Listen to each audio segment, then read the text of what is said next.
In his book, The Greatest Show on Earth, The Evidence for Evolution, Richard Dawkins argues that denying evolution today is comparable to denying the Holocaust. The New York Academy of Sciences in New York City hosts this Our 20-Minute event.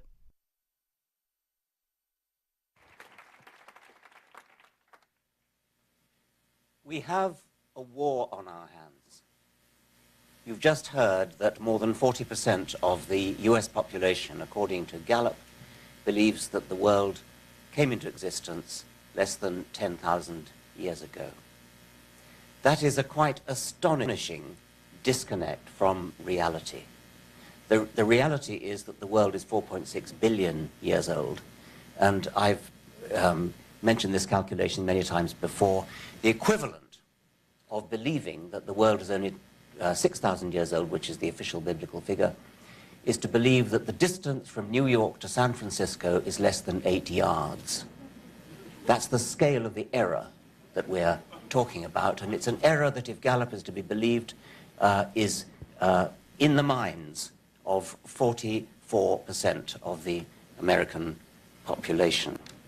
At the beginning of this book, I have likened the predicament of a science teacher today to a Latin teacher, or teacher of Latin and Roman history, having to contend with a sort of rearguard defense, having to put out a rearguard defense of the proposition that the Romans existed at all, and that the Latin language was ever spoken, rather than being an invention to keep Victorian schoolmasters in employment. I've also likened the history denial shown by these young Earth creationists to Holocaust deniers, in the sense that the evidence for evolution is as strong as the evidence for the Holocaust. I hasten to say I'm not suggesting that evolution deniers are motivated by the same sinister political agenda as Holocaust deniers are. They're motivated by a different sinister political agenda. But I don't want to make this book seem like a negative, debunking kind of book. It isn't mainly that. The evidence for evolution is above all positive. It's enthralling. It's exciting. It is the greatest show on Earth. Life on this planet is the greatest show on Earth, and life on this planet may well be the greatest show in the universe, because we have no evidence that anything like the quite astounding phenomena of life are to be found anywhere else in the universe. Maybe they are, in which case life is the greatest show in the universe still. The first chapter also considers the definition of the word theory, which, as you know, is much misunderstood, and I quote two definitions from the Oxford Dictionary, one of which is the tentative, only a theory, only a hypothesis that needs falsifying or verifying, and the other being the sort of meaning that a scientist uses when talking about, say, the heliocentric theory of the solar system, or the theory of gravitation, or the atomic theory of matter. And it's, of course, in that sense that evolution is a theory, but in ordinary colloquial language, evolution is a fact. Chapter 2, Dogs, Cows, and Cabbages, follows Darwin in making use of domestication, the astonishing power of selective breeding to produce from a wolf, dog, or from the wild cabbage, Brassica oleracea, all the different varieties of cabbage-like plants that we eat, cauliflower, Brussels sprouts, broccoli, and various sorts of cabbage, and so on. If you wanted to do an experiment to test the theory of natural selection, what would you do?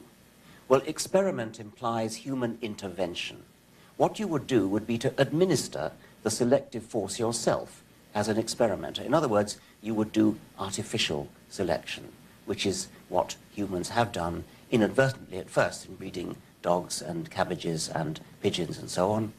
And also experimentally, there are now numerous experiments where people have administered a selective pressure on populations of animals and plants and produced dramatic results, dramatic evolutionary change in a very short time, within one human lifetime.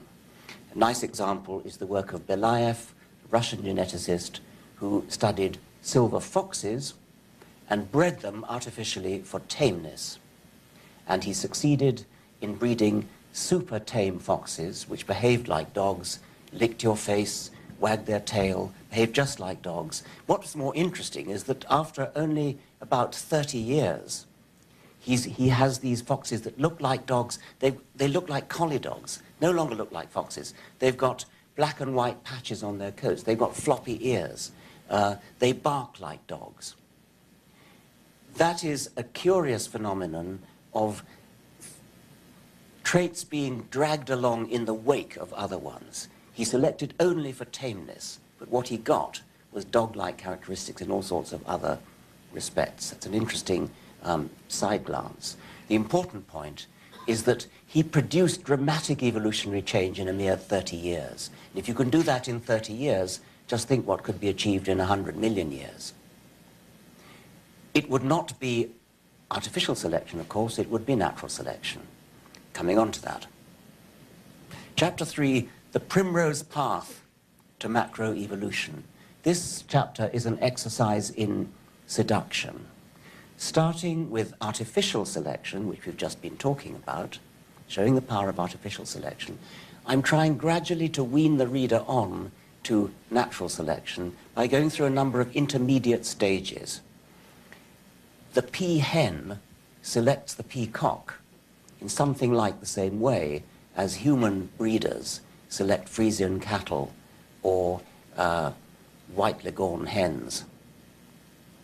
Peahens, of course, don't consciously choose peacocks. They do choose peacocks on the basis of that which appeals to them aesthetically. You can use the word aesthetically. And the result is the astonishing, flamboyant splendor of the peacock. And the same thing happens with birds of paradise, numerous other birds, insects, fish, amphibians, mammals, and so on.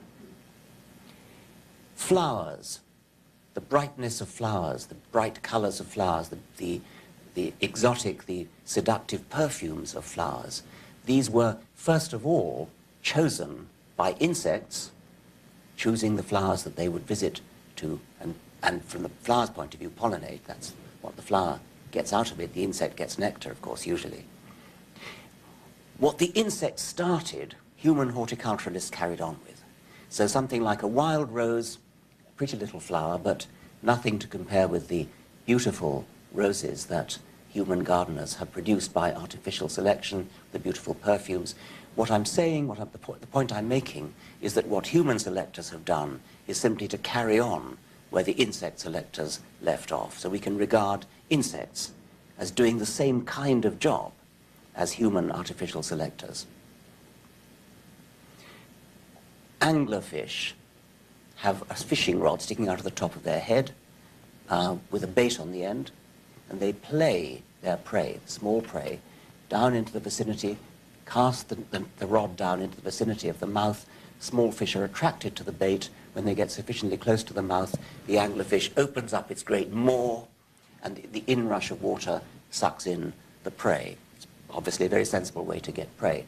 From the point of view of the victim, the prey fish, you could say that the prey fish are acting as selective breeders, selecting anglerfish for more effective bait. Now, obviously, it's not to the advantage of the prey to do that. Nevertheless, that is what they're doing.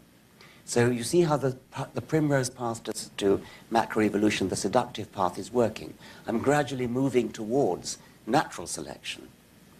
In natural selection, we've already got to natural selection, of course, but in ordinary natural selection, we generalize it and say that any variation, any genetic variation whatsoever, whether it's visible on the outside, as all the examples I've talked about so far have been, or a purely internal change, genetic change, some subtle detail of biochemistry, something that you'd never notice on the outside at all, if it contributes in any way to the survival or reproduction and/or reproduction of the animal, that will be positively or negatively selected.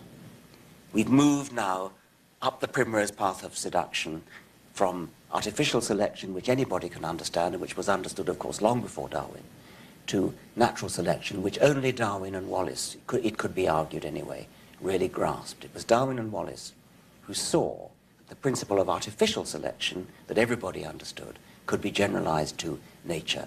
Nature just means that some animals survive and some animals don't survive, for whatever reason.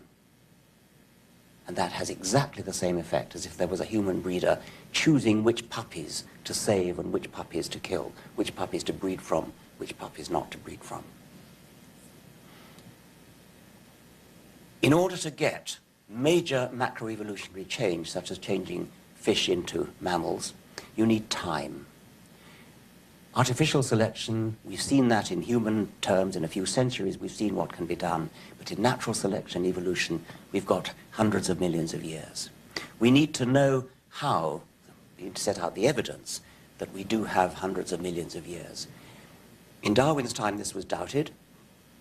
In Darwin's time, the senior British physicist of the day, Lord Kelvin, demonstrated to the satisfaction of himself and other physicists that the sun and the earth were only a few million years old, not long enough for evolutionary change. This worried Darwin because he was a humble man and he recognized, as many of us do, that physics is kind of the senior science. And so he never actually caved in, but it did worry him. The basis for Kelvin's miscalculation was that he, being a Victorian scientist, thought that the sun was doing combustion, was burning something.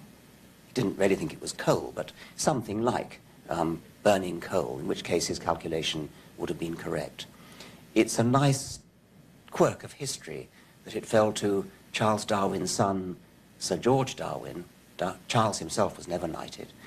His son, Sir George Darwin, to demonstrate to the British Association in the early 20th century that the sun, because it was a nuclear reactor, had plenty of time to have given all the time we need for evolution. What Darwin should have said to Lord Kelvin is, well, if your physics tells you that the Earth is not old enough for evolution to have taken place, then I'm sorry your physics is wrong, because the evidence from biology is overwhelming.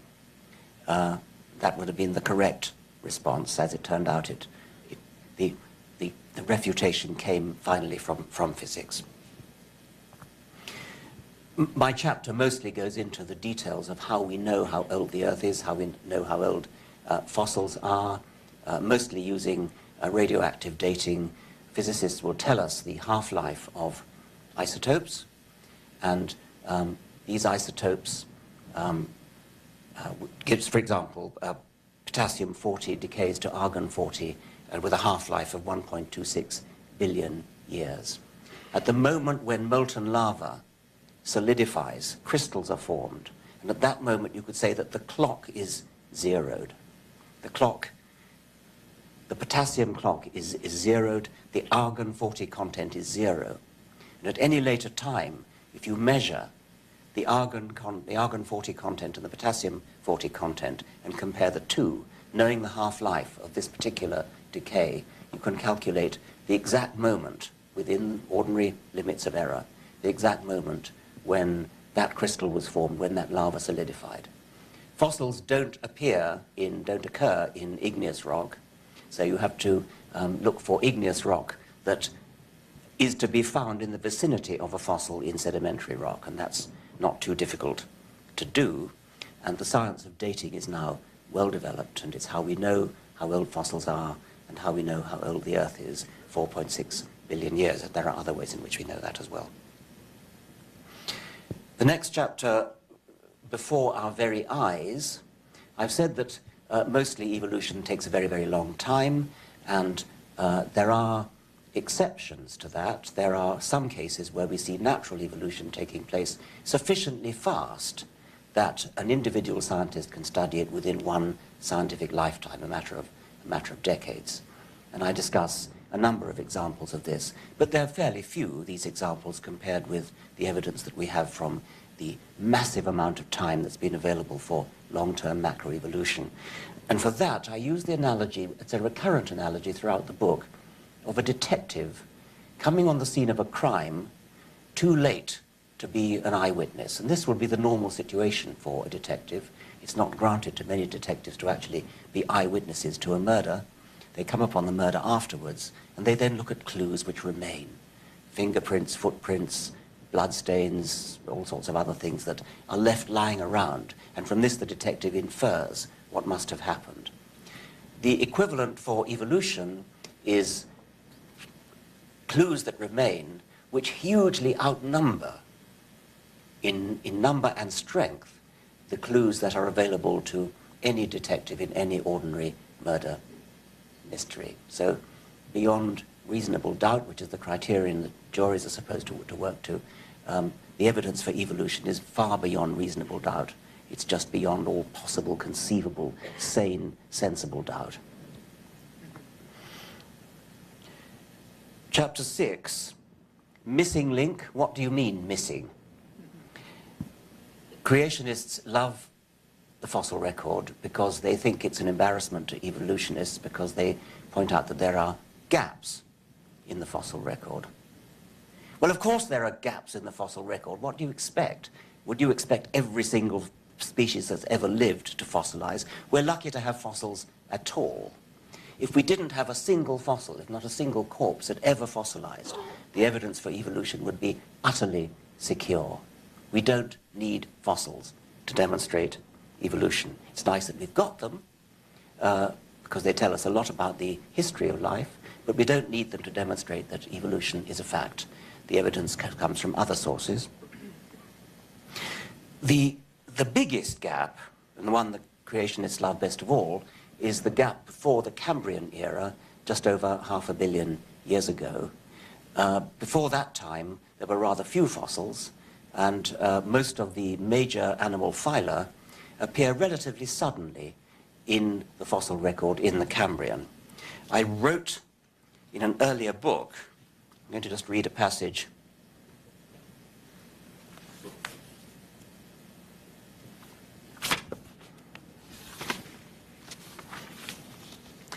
Yes, in The Blind Watchmaker in 1986, I wrote, "The Cambrian shows us a substantial number of major animal phyla already in an advanced state of evolution the very first time they appear. It is as though they were just planted there without any evolutionary history." You can see how naive I was in 1986 not to realize how shamelessly that would be quote mined. It's as though they were just planted there without any evolutionary history.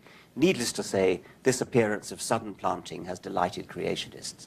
I was savvy enough to realize that they would like that. I decided to search the World Wide Web for that sentence. It is as though they were just planted there without any evolutionary history, to see how many hits I got. And I obtained no fewer than 1,250 hits for that sentence.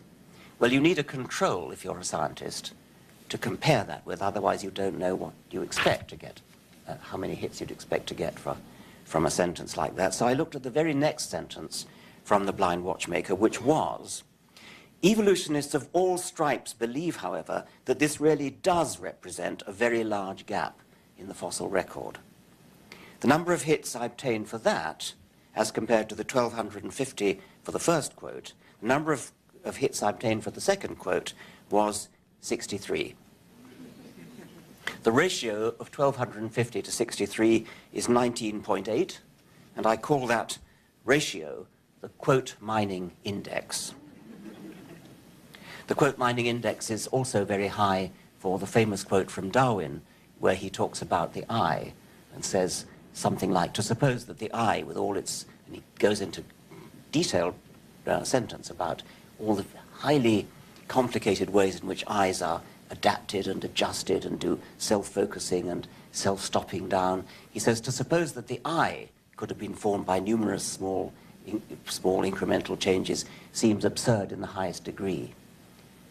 He then, of course, goes on, but that's where the quote stops.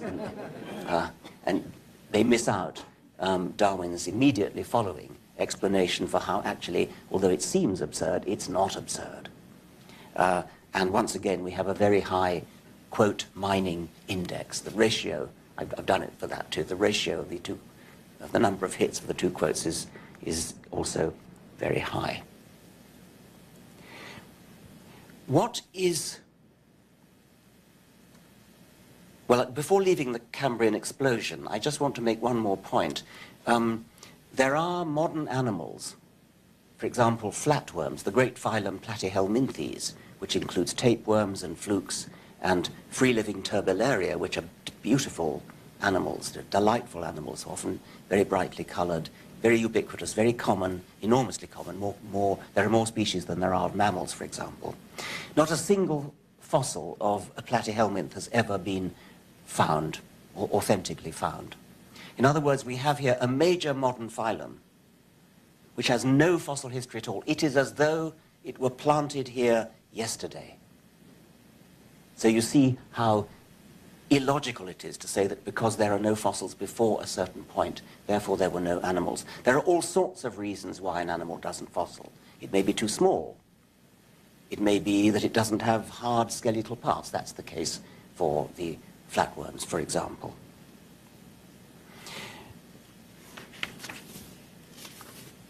I'm going to read another short passage from this chapter. What would be evidence against evolution, and very strong evidence at that, would be the discovery of even a single fossil in the wrong geological stratum. J.B.S. Haldane famously retorted when asked to name an observation that would disprove the theory of evolution, "Fossil rabbits in the Precambrian." No such rabbits, no authentically anachronistic fossils of any kind have ever been found. All the fossils that we have, and there are very, very many indeed, occur without a single authenticated exception in the right temporal sequence. Yes, there are gaps where there are no fossils at all, and that's only to be expected. But not a single solitary fossil has ever been found before it could have evolved. That's a very telling fact. And there's no reason why we should expect it on the creationist theory. A good theory, a scientific theory, is one that is vulnerable to disproof, yet is not disproved. Evolution could so easily be disproved if just a single fossil turned up in the wrong date order. Evolution has passed this test with flying colors. Skeptics of evolution who wish to prove their case should be diligently scrabbling around in the rocks, desperately trying to find anachronistic fossils. Maybe they'll find one. Want a bet?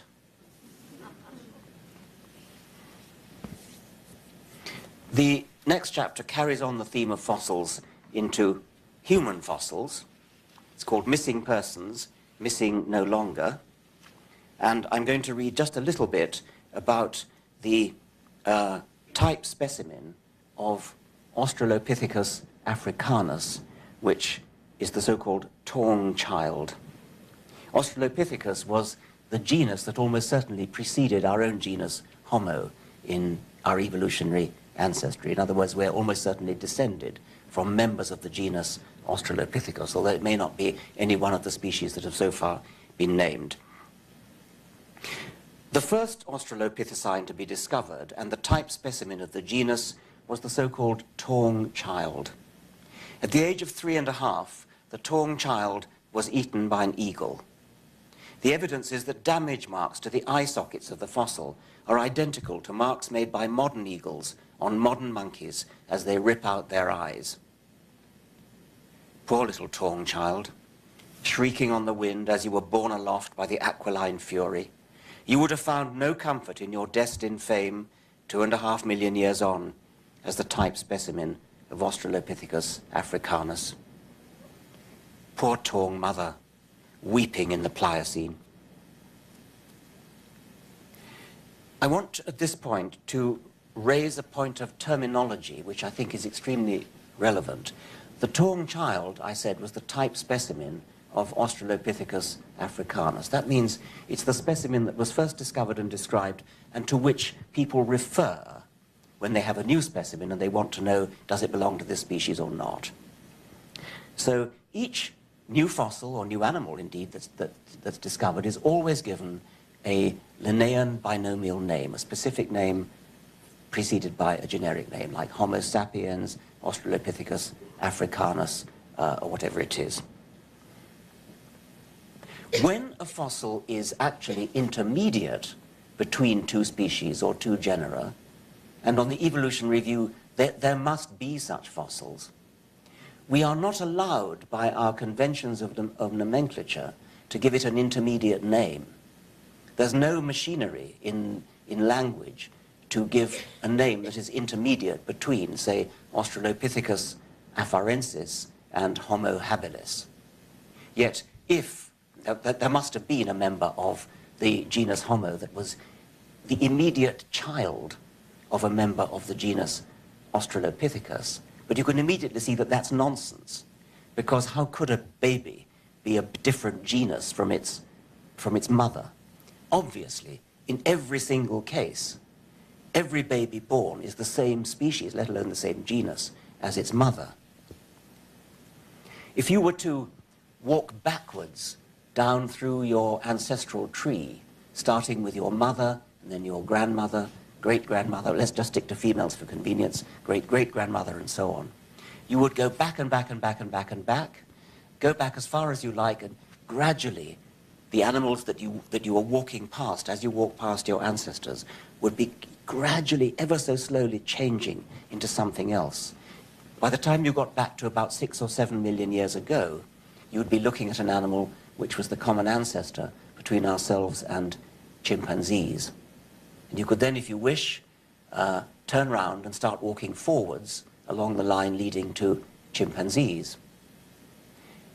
At every single point along that sequence, the animals that you are looking at would belong to the same species as their immediate neighbors, which would be their mother and their daughter. They would be more alike than members of species ordinarily are, because they would be mother and daughter, therefore they would be more alike. And yet, if you walk back sufficiently far, they would have changed from modern Homo sapiens to a completely different genus. You could go back to a fish using the same technique. And by the time you got to the end of your walk, you would have walked through a continuously changing set of animals, all the way from human to fish. And then you could walk forwards again from fish to, I don't know what, I mean, a kangaroo or something. In every single case, you would be seeing animals that are of the same species as their neighbors in the sequence. And yet the changes are so slow, but yet so persistent, that eventually you'd get back to a fish. It's not all that surprising, because after all, when a baby turns into an adult, you don't suddenly say, aha, it ceased to be a baby, it's now turned into a child. And then, aha, it ceased to be a child, it's now become an adult. It happens so gradually you don't notice the change. We are like a flea sitting on the hour hand of a watch. You can't see it moving. It moves so slowly that you don't see it. Now, in spite of that, we do force upon every fossil that we find, by convention, the binomial name, either say Australopithecus afarensis or Homo habilis. And that's meat and drink to creationists, because whenever a fossil's found, it's either an ape or a human. We don't have a name for an intermediate. We can't call it an intermediate because we don't have the nomenclatural apparatus to do so, and they prey on that convention. And maybe it's time evolutionists started, while never actually abandoning the Linnaean binomial convention, nevertheless admit that there may be times when a fossil doesn't deserve to be given a name, simply should be called intermediate between some other recognized fossils. Think about it another way. If every creature that had ever lived fossilized, then naming would be impossible. Everything would be intermediate. You'd have to give it a name that reflected the shading between species and genera. The next chapter, I'm just going to read the beginning. That irascible genius, J.B.S. Haldane, who did so much else besides being one of the 3 leading architects of neo-Darwinism, was once challenged by a lady after a public lecture. It's a word-of-mouth anecdote, and John Maynard Smith is sadly not available to confirm the exact words, but this is approximately how the exchange went. Evolution skeptic. Professor Haldane, even given the billions of years that you say were available for evolution, I simply cannot believe it is possible to go from a single cell to a complicated human body, with its trillions of cells organized into bones and muscles and nerves, a heart that pumps without ceasing for decades, miles and miles of blood vessels and kidney tubules, and a brain capable of thinking and talking and feeling. JBS. But, madam, you did it yourself, and it only took you 9 months. That chapter is about embryology and the important relationship between embryology and evolution. You can't understand evolution fully unless you have some grasp of the embryonic processes that generation after generation start with a single cell and give rise to an adult which then reproduces, producing a new single cell, and so on. The processes of embryology are extremely complex. They themselves must have evolved, and that chapter is aimed at that understanding. The next chapter, The Arc of the Continents, is about the geographical distribution of animals and plant species in the islands and continents of the world, which, coming back to our detective analogy, are exactly what you would expect them to be if they had evolved, and exactly what you would not expect them to be if they had been created, especially if they had been released from Noah's Ark. I'll read a short paragraph or two from that chapter.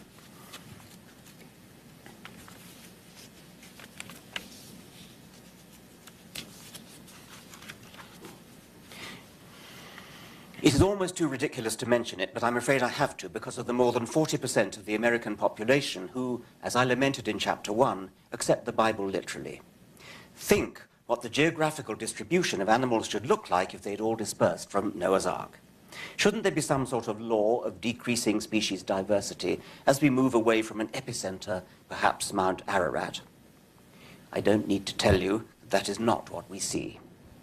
Why would all those marsupials, ranging from tiny pouched mice through koalas and bilbies to giant kangaroos and diprotodonts, why would all those marsupials, but no placentals at all, have migrated en masse from Mount Ararat to Australia? Which route did they take? And why did not a single member of their straggling caravan pause on the way and settle in India, perhaps, or China, or some haven along the Great Silk Road? Why did the entire order Edentata, all 20 species of armadillo, including the extinct giant armadillo, all 6 species of sloth, including extinct giant sloths, and all 4 species of anteater, troop off unerringly for South America, leaving not a rack behind, leaving no hide nor hair nor armor plate of settlers somewhere along the way? Why did all the penguins undertake the long waddle south to the Antarctic, not a single one to the equally hospitable Arctic? Once again, I'm sorry to take a sledgehammer to so small and fragile a nut, but I have to do so. I have to do so because more than 40% of the American people believe literally in the story of Noah's Ark. We should be able to ignore them and get on with our science, but we can't afford to because they control school boards. They homeschool their children to deprive them of access to proper science teachers. And they include many members of the United States Congress, some state governors, and even presidential and vice presidential candidates. They have the money and the power to build institutions, universities, even a museum where children ride life-size mechanical models of dinosaurs with saddles, which they're solemnly told coexisted with humans. We can't afford to be snooty in Britain about that. 28% of the British population get their science from the Flintstones as well, believing that humans coexisted with dinosaurs. The next chapter, The Tree of Cousinship. Here I think we come to perhaps the most powerful evidence of all for evolution, looking at the enormous numbers of modern species that there are and comparing them systematically. Darwin was able to do this with anatomy, skeletons, for example. He was able to see that the hand of a man and the wing of a bat are directly homologous. A bat's wing is enormously long, splayed out fingers with webbing stretched between the fingers. A horse's hoof is the same hand where, of the 5 fingers, only the middle one remains, and the horse walks on the middle finger and the middle toe, and the hoof is the nail. And you can see that, you can see it in the fossil record, how the number of fingers diminished, and there are occasional freak horses which are born with 3 toes, showing an intermediate stage. But that was the limit of what was possible in Darwin's time. You could compare anatomy and show very, very convincingly that it fell on a family tree. Nowadays you can do the same thing with molecules, with genes molecularly analyzed. And the sheer amount of information available is multiplied many orders of magnitude. Because the genetic code is universal, all creatures have the same machine code, the same code whereby triplets of DNA are rendered into amino acids. You can directly compare the same gene in one animal with the same gene in another animal. You know it's the same gene. It's got essentially the same sequence with minor differences. There's a letter different here, a letter different there, a letter different there. And the corresponding differences appear in the amino acids and in the protein chain that they produce. But you can say this is the same gene, it's doing the same job, it's got the same sequence with these minor differences. And then you can literally count the number of differences between these genes. It's not a case of saying, oh, this limb looks a bit like that limb. You are literally comparing alternative texts, just like alternative versions of the book of Isaiah or something, where you just count the number of differences that there are between chapters, between letters, between sentences, words. And when you do that, for any one gene you like, you find that the differences fall on a beautiful hierarchical tree. What could that be but a family tree? What could that be but a pedigree? Then you do the same thing for another gene, and you find the same tree. And then you do it for another gene, and you find the same tree. Then you do it for a gene which no longer does anything, but you can still sequence it. Nature doesn't read the gene anymore. It's never translated into protein. But molecular geneticists can read it, and they can recognize that it is a defunct version of the same gene. And again, when you compare these pseudogenes, you find the same family tree. There are minor exceptions to that. But in general, it's dramatically true that if you look at different genes, you find they fall on the same tree. What could that tree be but a family tree? The only alternative is that the intelligent designer, the creator, deliberately set out to deceive us and make it look as though evolution had happened when it didn't. That's not a resort that I think many theists would wish to cling to. Next chapter, history written all over us. When you look at modern animals, you don't need to look at fossils, just look at modern animals, and you can see their history written all over them. Look at a dolphin, look at a whale. It's a purely aquatic animal, lives only in the sea. But you can tell from looking at it that it has all the hallmarks of a land mammal. It's descended from a land mammal. Our bodies, any animal's body, has mistakes which no designer would ever have perpetrated, and yet which clearly are understandable if you think historically, if you think this is descended from an ancestor which did things differently. I was privileged to be attendant, I suppose would be the right word, on a dissection of a giraffe's neck a few months ago, while I was writing the book, in fact. And we were dissecting the recurrent laryngeal nerve of this giraffe, which had unfortunately died in a zoo. The recurrent laryngeal nerve is it's a branch of one of the cranial nerves. It starts in the brain, and its end organ is the larynx, the voice box. So you might think that if a designer had made this nerve, he would have made it go straight from the brain to the larynx, which is what most nerves do. This nerve, however, goes right past the larynx, way down into the chest, loops around one of the main arteries in the chest, different one on different sides, and then goes back up to the larynx. In a human, that's a detour of a foot or so. In a giraffe, it's a detour of 15 feet or so. I watched this nerve as it was being dissected out. It goes within an inch or so of the larynx, and it goes straight past it, and then goes on south, on and on and on and on, down into the chest, turns around and goes back up again. No designer in his senses would ever have done that. Yet it makes perfect sense when you think of it historically, when you look back to the fish ancestors of mammals, where that nerve was doing something very different, and the most direct route to what was then its end organ was indeed posterior to the artery that we're talking about. Then when mammal necks started, when fish don't have necks, when mammal necks started to elongate, it might have been possible to loop the nerve over so that it went north of the artery instead of south of the artery. But in fact what happened was that it just stayed elongating as the neck lengthened. The marginal cost of elongating the detour was so slight compared to just the enormous cost of, or what probably would have been an enormous cost of changing the embryonic processes in order to completely reroute the nerve into what would be a more economical way of doing it.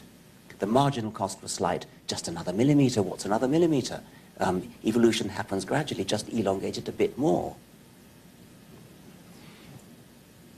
Human designers, intelligent designers of all kinds, go back to the drawing board when they've got a new design.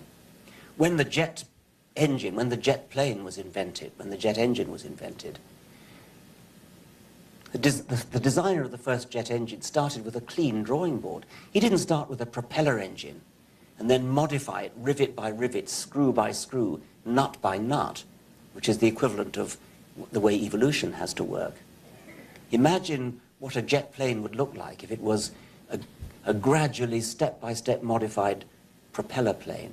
That's the limitation under which evolution is working. Given that, it's amazing that animals work so well.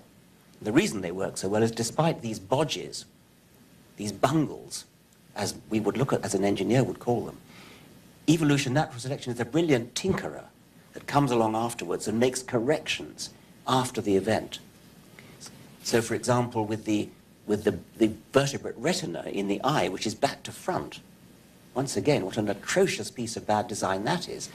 The photocells that are detecting the light are facing backwards, and the wires that connect them to the brain are in front, in the way of the light, and they have to dive through the retina in the so-called blind spot. What designer would ever have done that?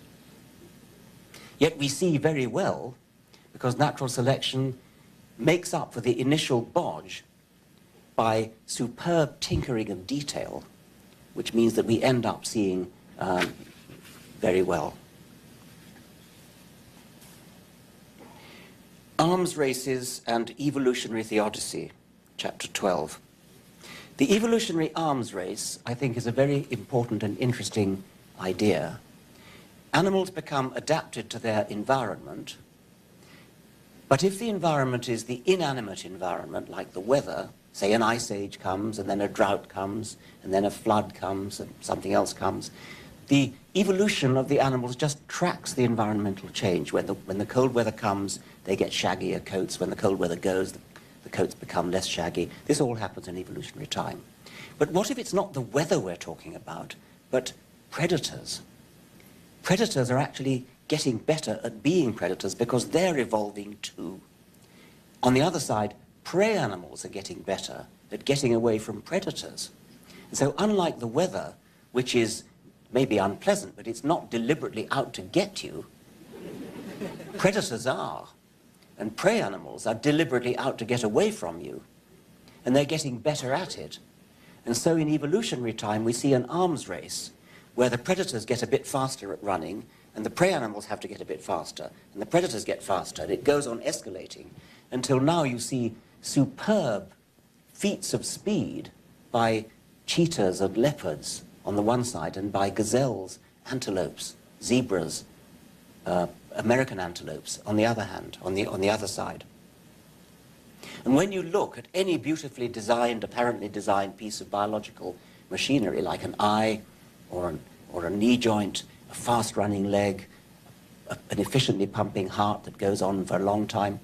What you're looking at is the end product of an evolutionary arms race, of several evolutionary arms races, run in evolutionary time, not to be confused with the race that's run in real time between an individual leopard and an individual antelope. So the arms race is a race to improve the equipment for survival. And this is an economical shift. It's got to be an economic shift into the weaponry of the arms race, whether it's long-running legs or sharp teeth or keen eyes or whatever it is, from something else in the economy of the body, because the body is a very thrifty economy, has to be, like, for example, making milk. If only the leopards and the antelopes could come to some kind of trades union agreement that they're not going to, that say the antelopes are going to send a tithe of their number to be eaten each year, then neither side would have to develop fast-running limbs at all. They could just get on with the business of reproduction. Everybody would be better off, but of course that's not how evolution works. Evolution works at the individual level. I'm going to read a little bit about arms races.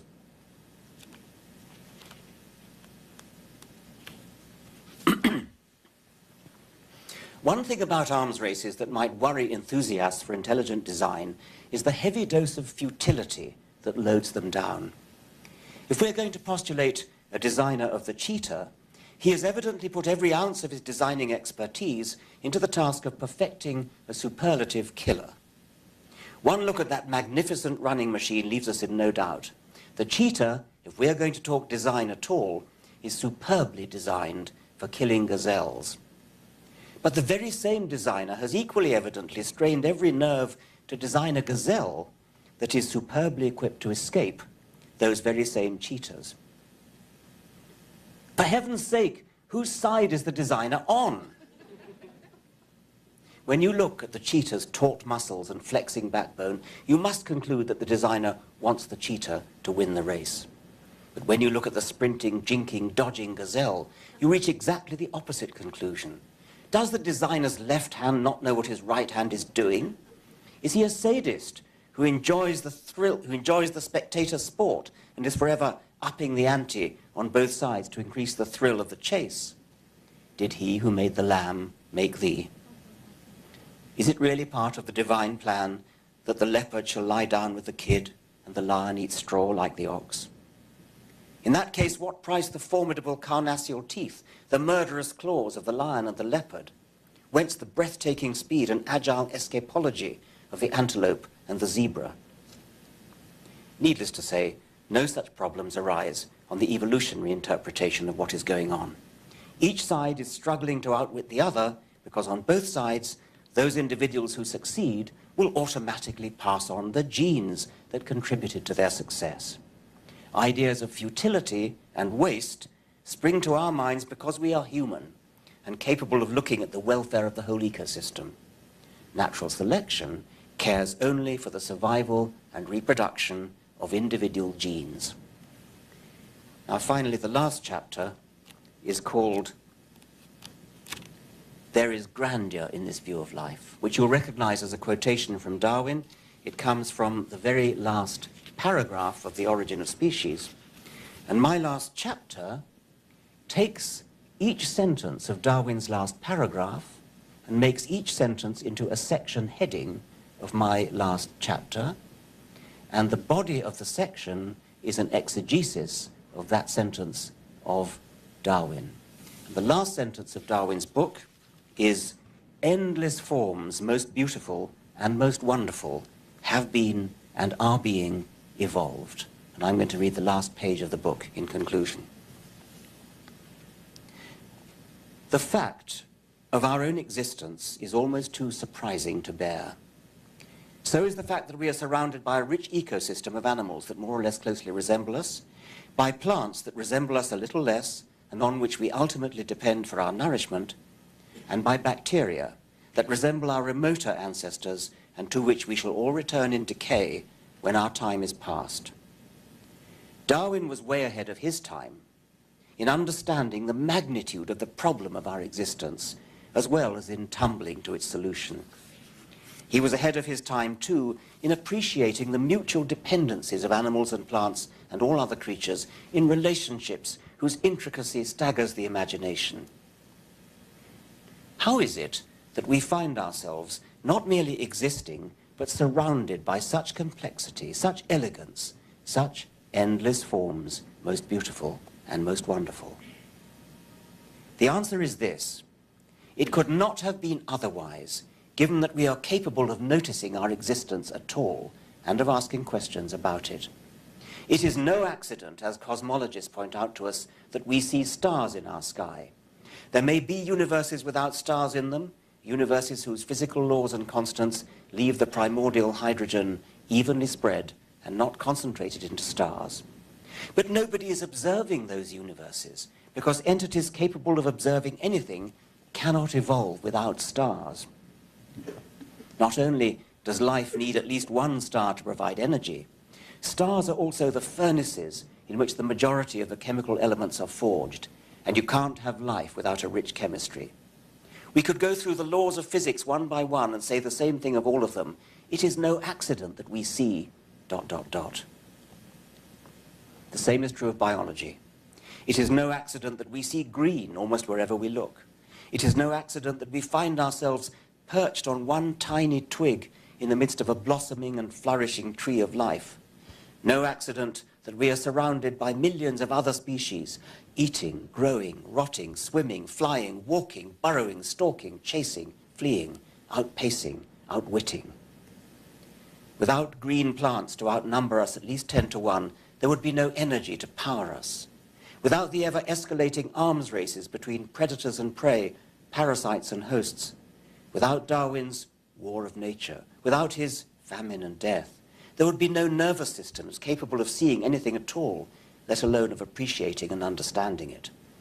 We are surrounded by endless forms, most beautiful and most wonderful, and it is no accident, but the direct consequence of evolution by non-random natural selection, the only game in town, the greatest show on earth.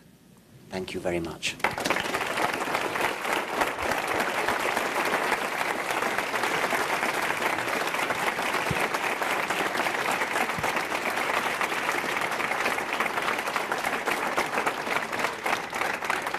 I'm very happy to take questions.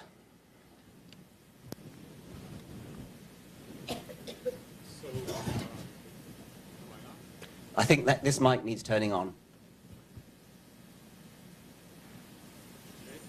No? Yes. Yeah, okay. So I think there are intelligent designers at work. They're called molecular biologists.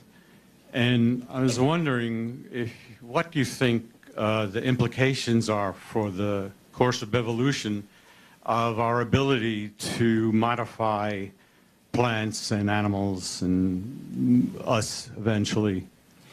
Intelligent designers have been around for a long time, of course, long before molecular biologists, because it was intelligent designers who made Brussels sprouts and Pekingeses and domestic roses. So all that's new is that instead of only having control over the selection part of the Darwinian process, we now have control over the mutation part as well. We can cause genetic changes, whereas before we simply had to wait for them to happen. So that is a big difference, and it is already having dramatic impacts on our control over the evolutionary process.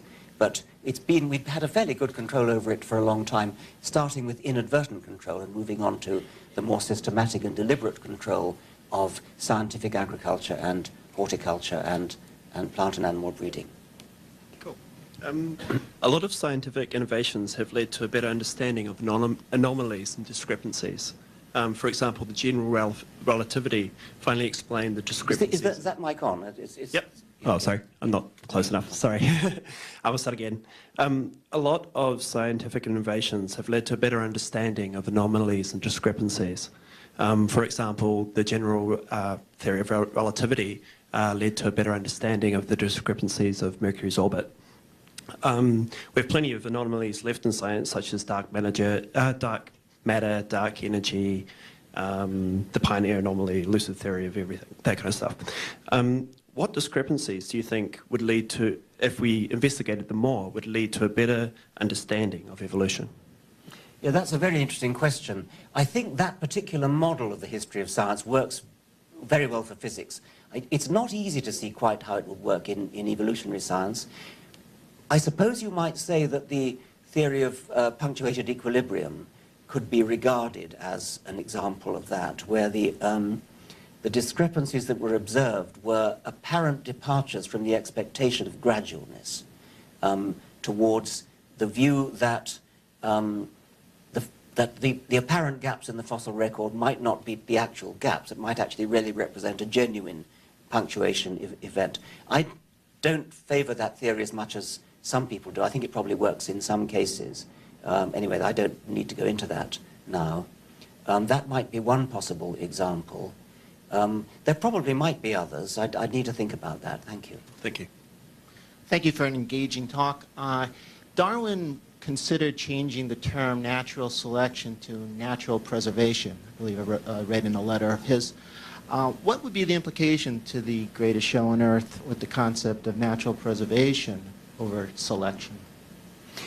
Darwin was worried, and Wallace was even more worried, by the implications of the word selection, which seemed to many people to imply deliberate selection. I mean, the word selection, I think that was the problem. And this was why Wallace urged Darwin to adopt Spencer's term, survival of the fittest, which again is like natural preservation. It conveys a more passive view of the process. Wallace said that to him and to Darwin himself, the idea of natural selection was as plain as daylight.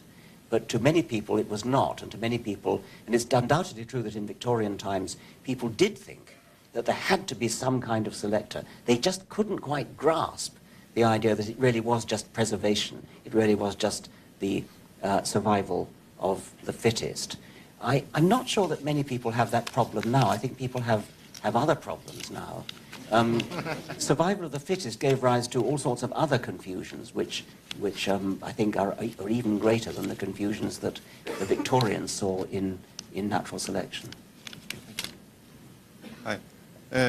Do you think life has a natural tendency to get more complex with time, or it's just random, like if we all go extinct in 100 million years, another intelligent species will show up, or... Right. I don't think it'd be right to talk about an intrinsic tendency to get more complex. It probably is true that natural selection under the right conditions, and I think especially of arms races, will make things get more complex. There's no law that it has to get more complex. Parasites are the famous case where they tend to get less complex. So there's no drive to become more complex. There's no urge to become more complex. But when you have predators chasing prey and prey running away from predators, then you tend to get more complexity to a prodigious extent. I mean, the complexity of a mammal, or indeed a bird or a reptile, is gigantic. And I think you can largely put that down to competitive arms races with enemies. But it's not an internal drive to get more complex. Evolution and natural selection seem so elegantly simple, especially when compared to relativity or quantum theory. So I'm wondering if you're ever surprised that it took until the 19th century for the theory. It surprises me hugely. I mean, when I compare what Darwin achieved to what Newton achieved 2 centuries earlier, it seems to me that what Darwin achieved should have been a doddle compared to what Newton achieved. And yet it took 2 centuries longer. And I've often wondered what it was that made it so difficult to get it. You certainly don't need to be a mathematician to get it. It came independently to 2 English travelling naturalists. It evaded great thinking philosophers and mathematicians down the ages. Anybody could have thought of the idea from an armchair from the time of the Greeks onwards. They never did, or not properly.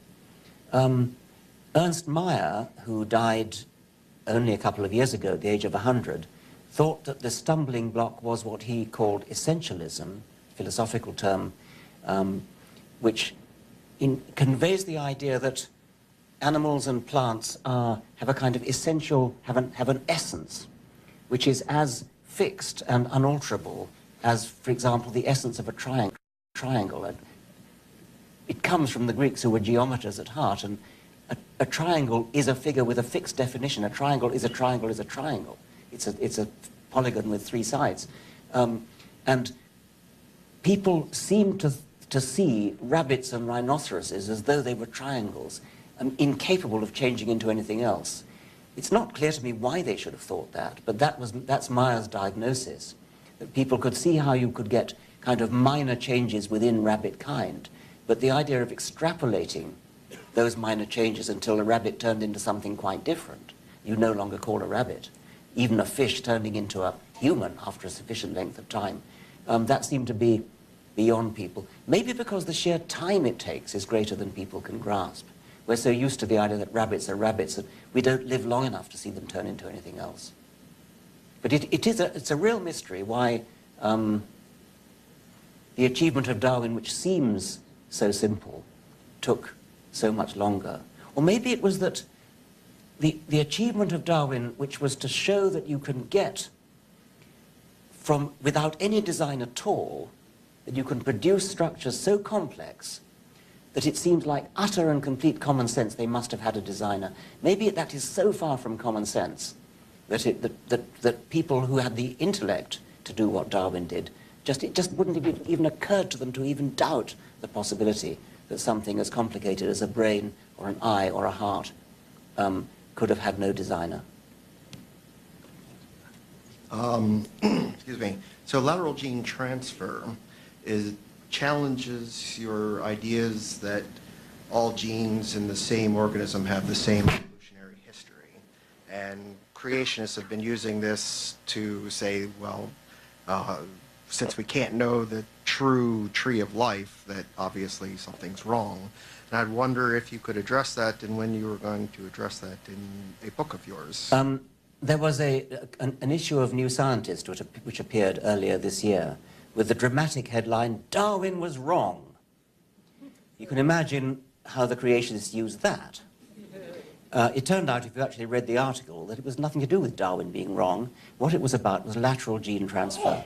What it was about was that in some organisms, almost all of them, microorganisms, bacteria, genes move sideways. They don't stay in longitudinal lineages like they do in mammals and birds and most of the larger creatures that Darwin himself was familiar with.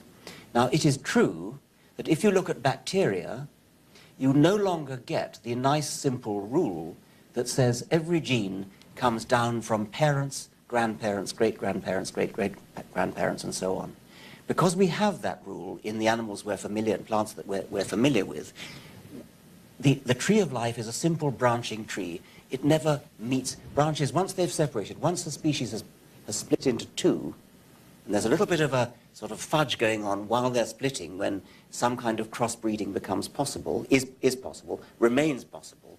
Once they've split sufficiently far apart, they no longer interbreed, and there is never again any lateral gene transfer.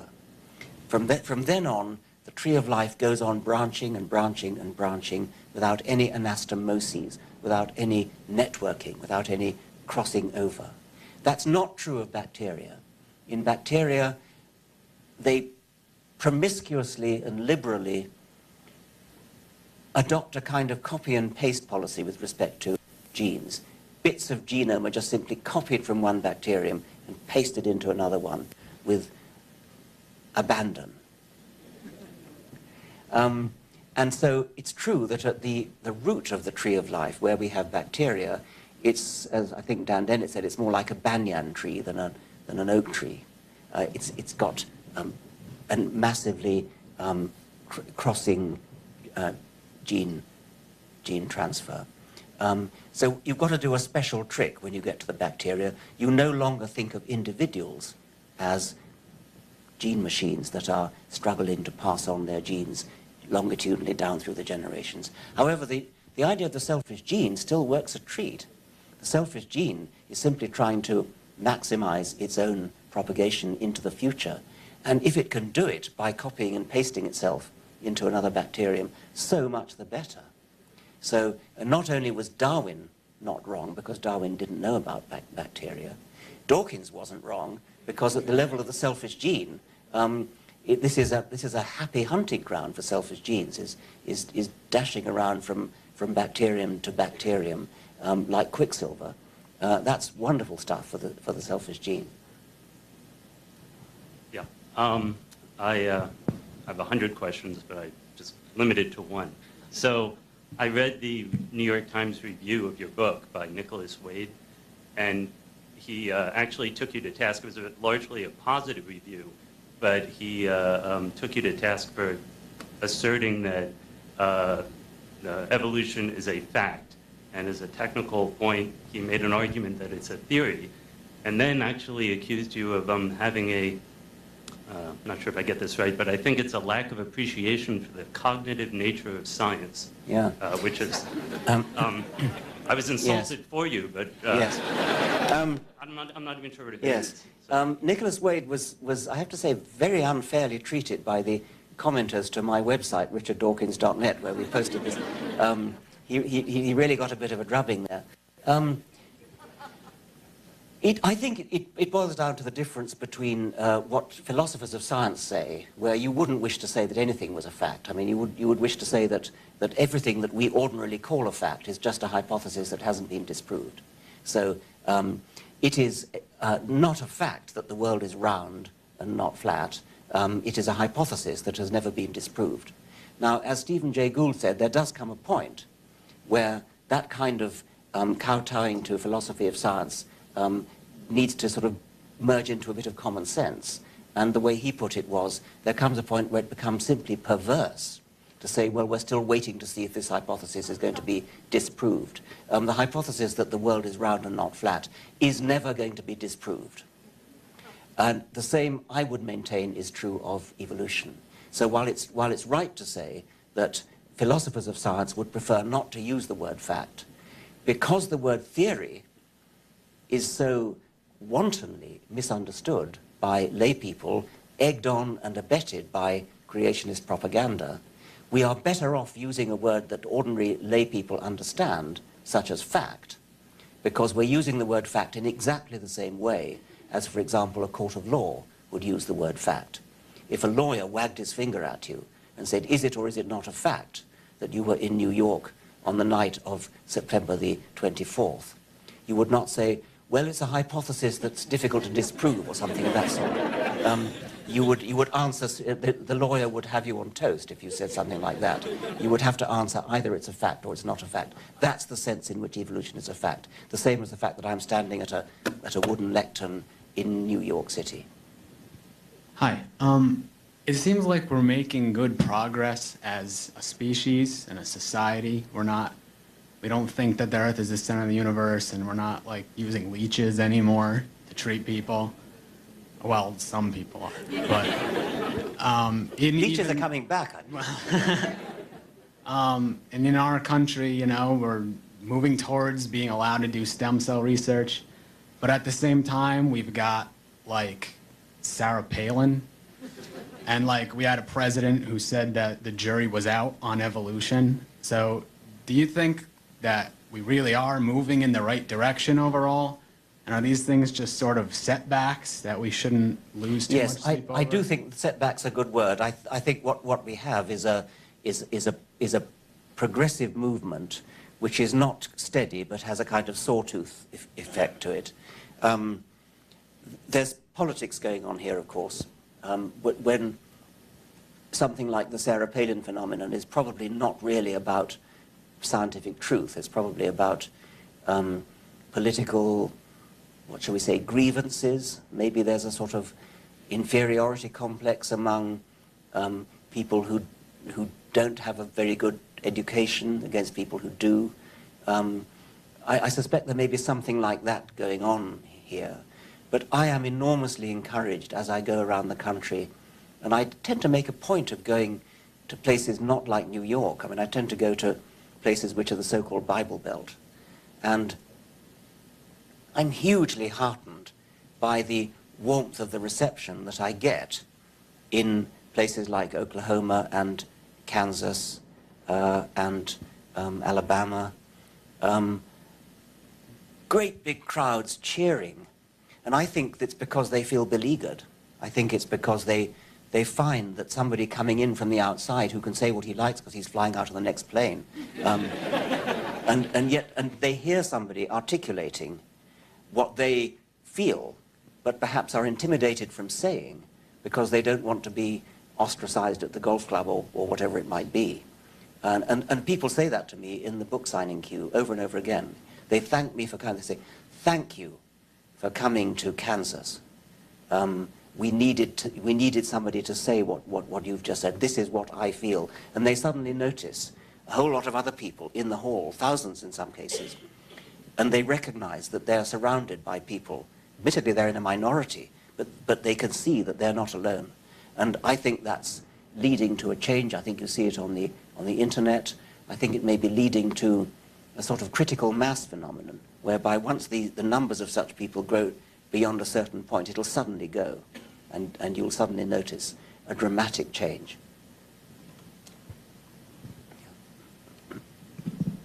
This is less of a biological question, more of a philosophical one, but I think there's a biological slant to it.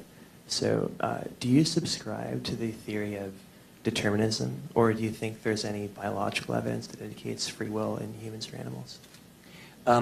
Determinism,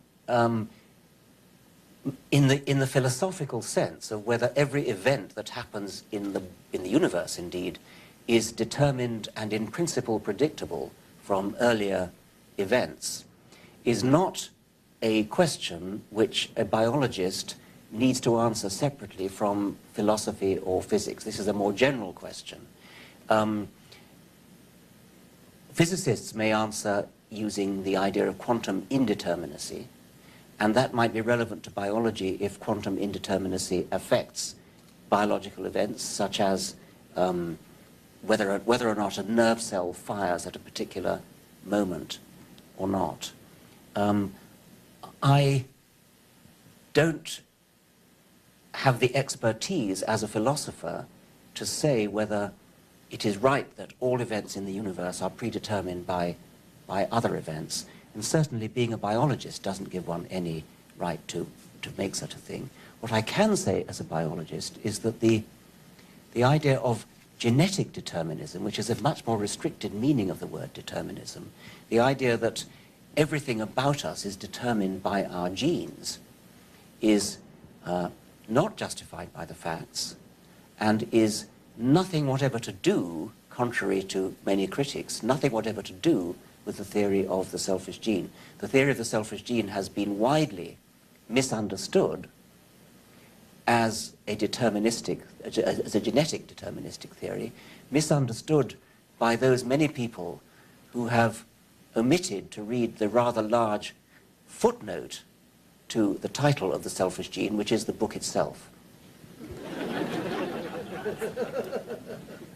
Hi, Dr. Dawkins. That was a great talk. My question also is a little bit philosophical, as specifically the extension of evolution beyond biology into a term you coined and an idea that's often attributed to you, and that's memetics. It seems like you've been a little, or from what I've read, a little bit hesitant to endorse the idea. I know you're not, you're not against it or anything. I read your foreword in Susan Blackbourne's book, but I was wondering if you had, what reasons you had, or why you weren't such a proponent. My hesitancy is just that I was never intending to offer a theory of human culture. That would have been presumptuous coming from a biologist. What I was trying to do at the end of The Selfish Gene was to downplay the importance of the gene as the only unit of natural selection. The whole of the rest of the book emphasized the gene as the unit of natural selection, because genes do have certain very important properties, namely high-fidelity self-replication and a powerful influence over the world, which affects their own probability of being replicated, namely through phenotypes. And so in ordinary biology, you cannot do Darwinian theory without talking about genes. However, a generalization of Darwinian theory, such as might take it to other planets, for example, would look for any kind of self-replicating information which had those same properties of high fidelity coupled with the ability to exert power over the probability of self-replication. And I speculated that on other planets, if there is life, it will be Darwinian life, but it probably won't be DNA-based life. It'll probably be some other kind of self-replicating coded information. And then I suggested, to make it easy to understand, maybe we don't need to go to other planets. Maybe we've got one staring us in the face on this planet. And that was where memes came from.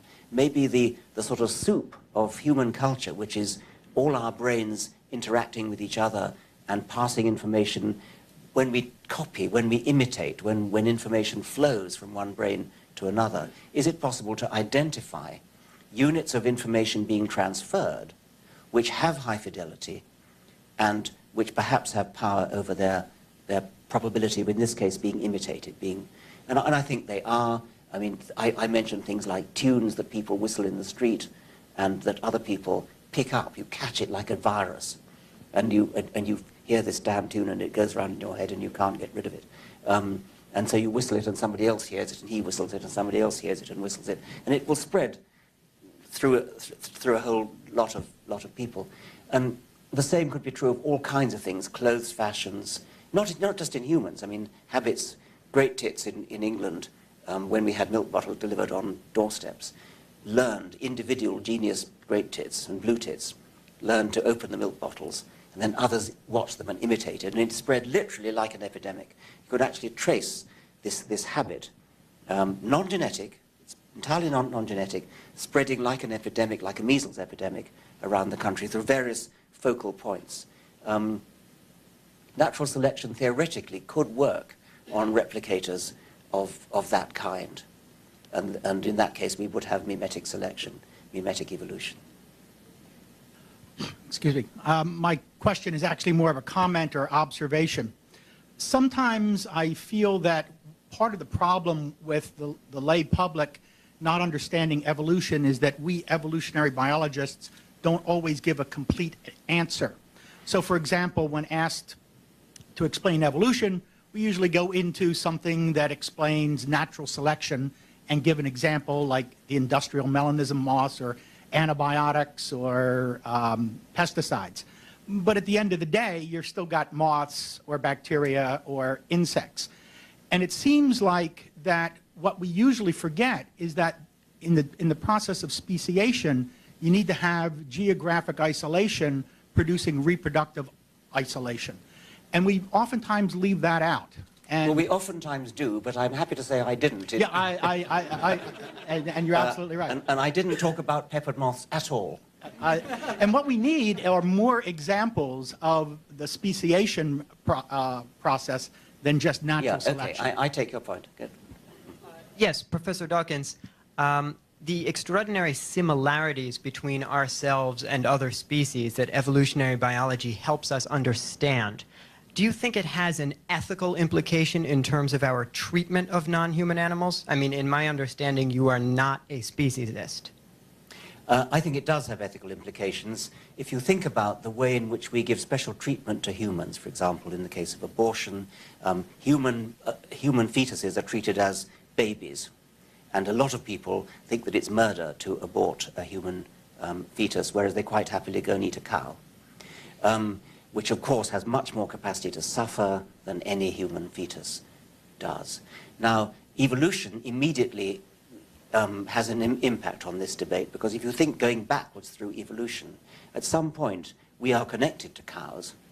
I mean, I did it earlier, but you could do it for any pair of animals you like. Chimpanzees, which are pretty close to us, are not given anything like the same ethical, moral, legal protection as humans are. What would we do? What would those speciesists do if a live specimen of Lucy, of Australopithecus afarensis, were to be discovered? Would we have, and suppose all intermediates were available, suppose there were discovered relict populations in the forests of Africa between humans and chimpanzees all the way up to the hairpin and back down again, so close to each other that it would be possible for a human to interbreed with an intermediate who could interbreed with the next intermediate, who could interbreed with the next, and so on, who could finally interbreed with a chimpanzee. How would you police, how would you decide on the ethical discrimination between humans and chimpanzees? Would we have South African-style apartheid courts to decide whether Lucy passes for human, for example? Immediately, now, it's a fortunate, from my point of view, fortunate accident that those intermediates are all now extinct. But if they weren't extinct, we couldn't do the sort of speciesist discrimination that we do, and that fact that they might not be extinct should immediately give uneasiness. It's a pure accident that they're extinct. We ought to be able to do something about our morals and our ethics, taking account of the fact that they might not have been extinct. It shouldn't, this major ethical distinction should not depend upon the mere accident of extinction. Hi, Dr. Dawkins. I'm a big fan.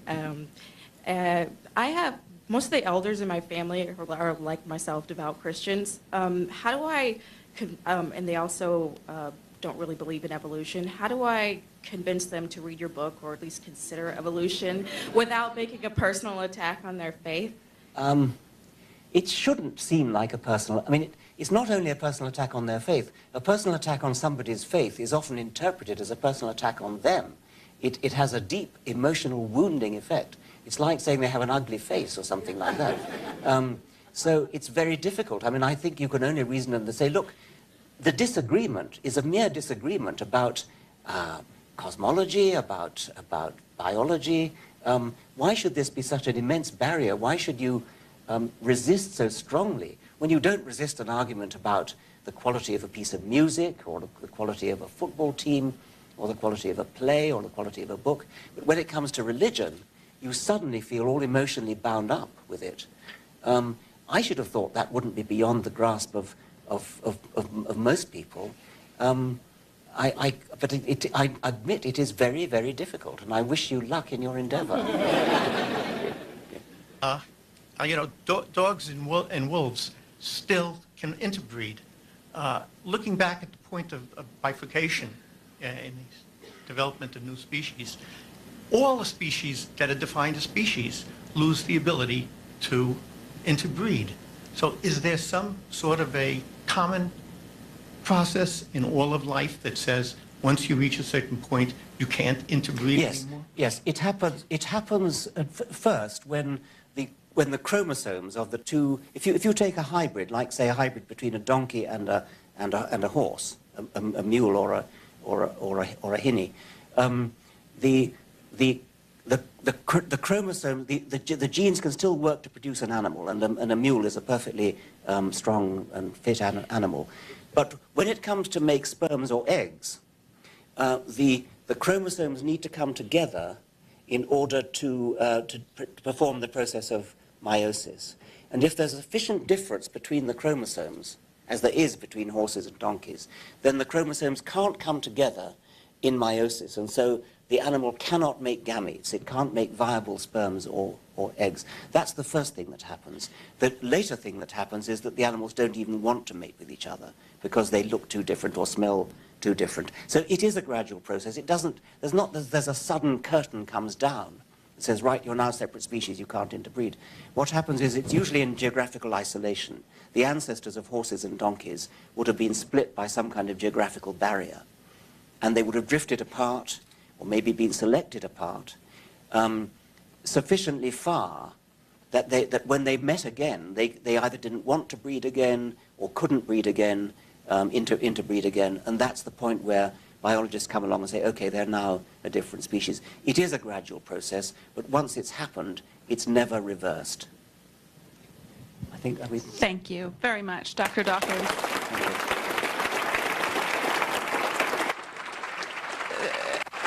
I just want to say thanks for taking our questions. Thanks for great questions. I appreciate it. And keeping the time. Richard Dawkins is a professor at Oxford University. He's the author of The Selfish Gene and The God Delusion. For more information, visit richarddawkins.net. Among other titles, Tina Brown is the co-founder of the... evidence for evolution is as strong as the evidence for the Holocaust. I hasten to say I'm not suggesting that evolution deniers are motivated by the same sinister political agenda as Holocaust deniers are. They're motivated by a different sinister political agenda. But I don't want to make this book seem like a negative, debunking kind of book. It isn't mainly that. The evidence for evolution is above all positive. It's enthralling. It's exciting. It is the greatest show on Earth. Life on this planet is the greatest show on Earth, and life on this planet may well be the greatest show in the universe, because we have no evidence that anything like the quite astounding phenomena of life are to be found anywhere else in the universe. Maybe they are, in which case life is the greatest show in the universe, still. The first chapter also considers the definition of the word theory, which, as you know, is much misunderstood, and I quote two definitions from the Oxford Dictionary, one of which is the tentative, only a theory, only a hypothesis that needs falsifying or verifying, and the other being the sort of meaning that a scientist uses when talking about, say, the heliocentric theory of the solar system, or the theory of gravitation, or the atomic theory of matter. And it's, of course, in that sense that evolution is a theory, but in ordinary colloquial language, evolution is a fact. Chapter 2, Dogs, Cows, and Cabbages, follows Darwin in making use of domestication, the astonishing power of selective breeding to produce from a wolf, dog, or from the wild cabbage, Brassica oleracea, all the different varieties of cabbage-like plants that we eat, cauliflower, Brussels sprouts, broccoli, and various sorts of cabbage and so on. If you wanted to do an experiment to test the theory of natural selection, what would you do? Well, experiment implies human intervention. What you would do would be to administer the selective force yourself as an experimenter. In other words, you would do artificial selection, which is what humans have done inadvertently at first in breeding dogs and cabbages and pigeons and so on. And also experimentally, there are now numerous experiments where people have administered a selective pressure on populations of animals and plants and produced dramatic results, dramatic evolutionary change in a very short time, within one human lifetime. A nice example is the work of Belayev, a Russian geneticist who studied silver foxes and bred them artificially for tameness. And he succeeded in breeding super tame foxes, which behaved like dogs, licked your face, wagged their tail, behaved just like dogs. What's more interesting is that after only about 30 years, he has these foxes that look like dogs. They look like collie dogs, no longer look like foxes. They've got black and white patches on their coats. They've got floppy ears. They bark like dogs. That is a curious phenomenon of traits being dragged along in the wake of other ones. He selected only for tameness, but what he got was dog-like characteristics in all sorts of other respects. That's an interesting side glance. The important point is that he produced dramatic evolutionary change in a mere 30 years. And if you can do that in 30 years, just think what could be achieved in 100 million years. It would not. In his book, The Greatest Show on Earth, The Evidence for Evolution, Richard Dawkins argues that denying evolution today is comparable to denying the Holocaust. The New York Academy of Sciences in New York City hosts this Our 20-Minute event.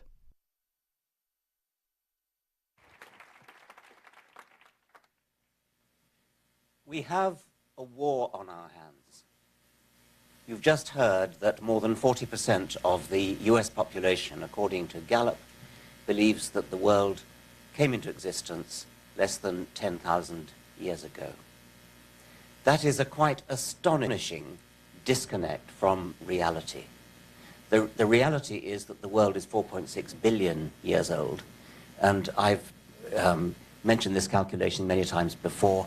The equivalent of believing that the world is only 6,000 years old, which is the official biblical figure, is to believe that the distance from New York to San Francisco is less than 8 yards. That's the scale of the error that we're talking about, and it's an error that, if Gallup is to be believed, is in the minds of 44% of the American population.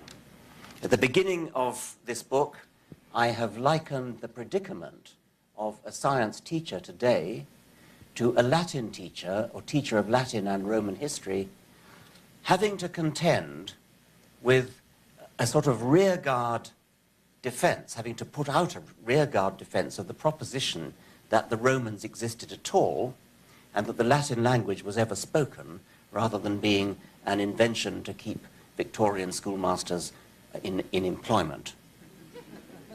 I've also likened the history denial shown by these young Earth creationists to Holocaust deniers, in the sense that the evidence,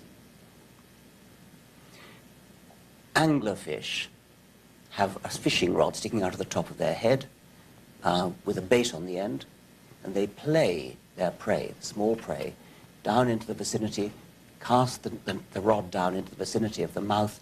Small fish are attracted to the bait. When they get sufficiently close to the mouth, the anglerfish opens up its great maw, and the inrush of water sucks in the prey. It's obviously a very sensible way to get prey.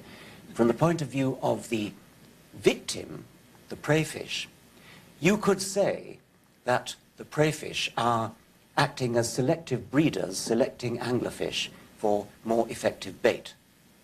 Now, obviously, it's not to the advantage of the prey to do that. Nevertheless, that is what they're doing. So you see how the primrose path to macroevolution, the seductive path, is working. I'm gradually moving towards natural selection.